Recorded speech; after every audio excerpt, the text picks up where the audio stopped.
More than 11,000 iPads go out to students in Vancouver high schools. Find out how they'll help kids learn. And the new tennis courts at Skyview High School are shiny and fresh, but find out why the benches are the most impressive part. Plus, a pair of lifelong learners, the special connection two Vancouver teachers have going back more than a decade.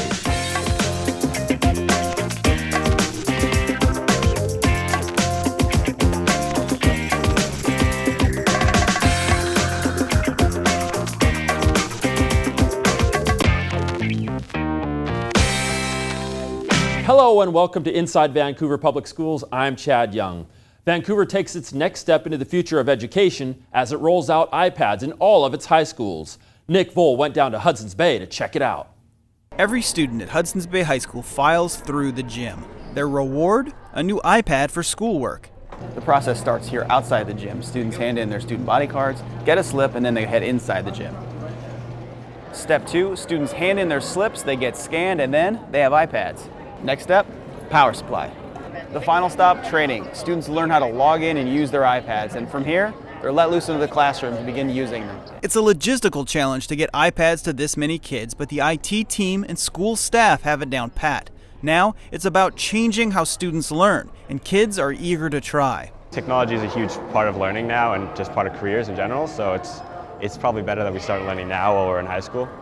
It's pushing the teaching and learning in a direction that needs to happen. When ITF Matt Greco was a teacher at Alki Middle School, he led an iPad pilot program and saw immediate results, especially when it came to accountability. The excuses kind of went away on what they were supposed to do in class because they always knew what was going on because with the iPad they have the planner now, everything's built in. Senior Jesse Velasco can already see the potential. I feel like it's going to help learning. It's going to be easier to do like notes for classes. You'll get your assignments faster. It'll be better to communicate with your teachers. If we were to look up something and get to know more about something, I don't know, students can just look it up by themselves rather than having to ask the teacher. Students have access to content, to tools that they haven't had in the past. I think that's pushed them in their learning, and it's also pushed teachers in their teaching in good ways. To help teachers adapt, the district put instructional technology facilitators in every high school. The teacher knows what they want to do in the classroom. It's my job to show them possibilities within the apps or the applications on the iPad so they can be successful and gets that interest of the student. I think most of us are pretty happy about it. I mean, we're going to end up having a lot more options. The biggest opportunity is the creative piece of the kids, seeing what they can do. Inside Vancouver Public Schools, I'm Nick Vole. Thanks, Nick. In all, the district deployed more than 11,000 iPads this fall and 2,000 laptop computers. It's all part of a larger digital transformation initiative. In 2014, iPads went out to every middle school student. The initiative also includes the expansion of online resources and texts for students and teachers, upgraded computer labs, teacher technology training, and improvements to the district's network. The Skyview High School community comes together to support one of its own. Former principal Kim Kaitlyn Carlson is battling pancreatic cancer, so students and staff are rallying behind her in person and online. Teacher Eric Rice tweeted this out. You can see the purple ribbon on the Skyview football helmet. Every member of the team has one of those to support Miss TC, and they're not the only ones. There's a banner hung in the school cafeteria that says, "We love Miss TC." Superintendent Dr. Steve Webb also sent his support, saying, "And we love her too. Transformational leader, student advocate, compassionate friend." Miss TC responded saying, "Overwhelmed by the love and support of my Skyview family. So blessed by your kindness. SHS stands as one." We encourage you to show your support for Miss TC by posting messages using the hashtag #WeLoveTC or TC Strong, both of which are being used by the Skyview community. And of course, Miss TC, keep fighting and know that everyone in the district is rooting for you. In 2013, Skyview student Kaitlyn Miller was killed in a car accident before she was set to begin her senior year. Now, there's a tribute to her memory in a place she loved. Kaitlyn was a member of the Skyview tennis team. When Skyview got a new surface for its courts this summer, sophomore Christopher Shepard had an idea. He needed a project to become an Eagle Scout and decided to put in benches. Working with the Miller family, each bench has a plaque honoring Kaitlyn. I just think it's really important to recognize her legacy and It's really important to remember her. Kaitlyn's parents, Mike and Tracy Miller, paid for the benches and Christopher installed them. He's now just one badge away from being an Eagle Scout. This is the first time the tennis courts at Skyview have been resurfaced since the school opened in 1997. Industry experts recommend resurfacing every 5 to 7 years, so this was a long time coming.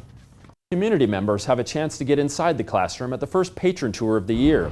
Attendees will travel by bus to Walnut Grove and Marshall Elementary Schools. The day starts and ends, however, at the Bates Center. Superintendent Dr. Steve Webb will be your tour guide. The tour is free, but if you want lunch at the end, prepared by Fort Vancouver Culinary Arts students, it's just $4. To register, head to vansd.org or call the number on the screen. That's 360-313-4720. Over at Fort Vancouver High School, they're celebrating the start of something new. With a snip of a ceremonial ribbon, Principal Scott Parker opened the new Center for International Studies at Fort during the school's open house for families. The curriculum is shifting to be more globally focused. That not only opens horizons for kids, but reflects the school's diverse population. Also at the open house, the school's greenhouse earned a lot of smiles with its Harvest Festival. Depending on what side of the needle you were on, smiles were a little harder to come by in the medical arts department as they gave out immunization shots. And over in the Culinary Arts kitchen, students and staff showed off for parents. In August, the district welcomed 175 new educators to its classrooms. They went through a week-long training course, but the support doesn't stop there. So we set off to do a story about how the district helps young teachers. In the process, we discovered something pretty cool. We met a couple of educators with a long history who show that you're never too old to learn, even when you're the teacher. Students at Vancouver iTech Preparatory learn how circuits work. Technology is always changing, so teacher Ian Hurst presents not only the subject matter, but the importance of lifelong learning. You're trying to just set pathways for them to learn so that the actual content can adapt, but their brains will know kind of how to go get that information. Although Ian has worked in education for several years, he is new to teaching. That's where Brian Hansen comes in. He is Ian's teacher mentor. The goal of the Teacher Mentor program is to really welcome our new educators into our district. And they're not just there to start you out, but they're there to help you along the whole process of the year. So when you have questions, you go to them.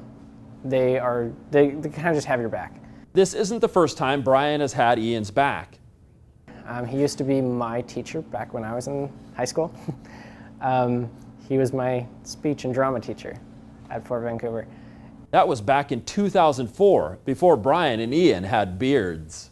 Ian is, as a high school student, was very thoughtful, and he really wanted things to be right, but with his spin on it. They hadn't seen each other for years until the beginning of the school year. I was thrilled when I saw his name on my list. Although he's a little older, Ian's enthusiasm remains. And I see the same thing in his teaching. He really wants to do what's best for kids and best for the learning environment. And after years in education, Brian's passion for teaching and learning is still going strong. He loves this program, and I can tell. You know, the Teacher Mentor program is such an important piece of welcoming our new educators, whether they have experience or not, to our district, and supporting them so that they can be successful with the ultimate goal of making sure their students are successful. The Teacher Mentor program is just one way teachers in Vancouver Public Schools get support. The district also has a number of instructional coaches. We stopped by Marshall Elementary to meet with Dr. Emily Gibson as she helped a teacher with a lesson. While teacher mentors help teachers who are new to the district, instructional coaches like Dr. Gibson are available to all teachers. They observe classrooms, share teaching tips, offer curriculum help, and troubleshoot problems for teachers. I mean, I've been a teacher for over 20 years, and we close our doors and we're there, you know, we're doing our thing. And to have someone come in who is a trusted colleague, and there is this confidentiality between us, and what I see and hear and do doesn't go to anybody else. To be able to work on your craft in a place of trust is a big deal. In addition to instructional coaches like Dr. Gibson, teachers meet regularly for what are called professional learning communities, where they share ideas and best practices. Finally, students from Discovery Middle School create a street mural to beautify their neighborhood and improve safety. Students in Miranda Wakeman's art class put in street murals in busy intersections. The goal is to slow down drivers near schools and where kids are present, like at this intersection near Washington Elementary. Neighbors are concerned about speeders, and we're glad to see the students' hard work. I guess it was pretty cool, like meeting them and knowing that they actually wanted to do this and how cool they thought it was. That was pretty nice. Got to help out, slow down traffic, and got to do something new. They didn't just make the painting, they had to use math to get the scale right and also public speaking when presenting their ideas to community members. After they got permission to go ahead, the students and community volunteers gave up 3 Saturdays to do the work. That's it for us. Remember that you can get more school district news on our YouTube page. That's youtube.com/VanSDTV. Until next time.